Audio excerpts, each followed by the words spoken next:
Friends, ఇప్పుడు ఇది signal వరదల్లో బండి పూర్తిగా మునిగిపోయిందండి. బండి కస్టమర్ అయితే ఎక్కడికి వెళ్ళినా కానీ బండి వారం రోజులు పట్టుద్ది, లేకపోతే BS6 బండి మేము చేయమని చెప్పి చాలా మంది చెప్పారు.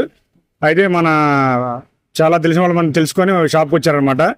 అయితే ఓన్లీ 1 డేలోనే బండి మనం చేసాం రిపేరు. ఇలాంటివి ఎవరైనా సరే BS6 బళ్ళు సిగ్నల్ మునిగిపోయినా కానీ వరదల్లో కొట్టుకుపోయినా కానీ బళ్ళు ఏమైనా ఉంటే మన దగ్గర ఉన్న బిజీని బట్టి 1 డేలో డెలివరీ చేస్తాం అనమాట. బండి చూడండి, మొత్తం షైన్ అన్నమాట. ఇది ఆల్మోస్ట్ మొత్తం ఓపెన్ చేసి మొత్తం వాటర్ మొత్తం తీసేసాం మనం. ఎందుకంటే BS6 బళ్ళు చాలా మందికి తెలియదు, అవగాహన ఉండదు. మనం ఏంటంటే దాదాపు ఎప్పటి నుంచి ఫీల్డ్లో ఉన్నాం కాబట్టి మన కుర్రోళ్ళు వెంబడి దీన్ని ప్రాబ్లం క్లియర్ చేస్తారు. కస్టమర్ చాలా హ్యాపీగా ఫీల్ అవుతున్నాడు. సార్, ఇప్పుడు మీరు చాలా మంది ఏమన్నారు బండి తీసుకెళ్తే? బండి ఒక 5-6 రోజులు పట్టిద్దని అన్నారు. ఎవరు చేయలేదు, ఎక్కడ వెళ్ళా ఎక్కడ చేయట్లేదు. అందుకని ఇక్కడ తీసుకుని వచ్చాం. ఇప్పుడు ఓకే కంప్లైంట్ ఓకే అయిందండి.